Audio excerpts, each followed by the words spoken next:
28 sasakyan na ng pamilya Diskaya ang nasa kustodiya ng Bureau of Customs.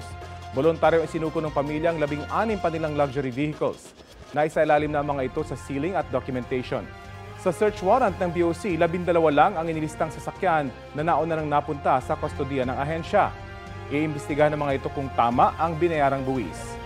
Samantala, iaapela ng pamilya Diskaya ang pag-revoke sa lisensya ng 9 nilang kumpanya ng Philippine Contractors Accreditation Board. Ayon sa kanilang abogado, hindi sila nabigyan ng sapat na panahon para magpaliwanag.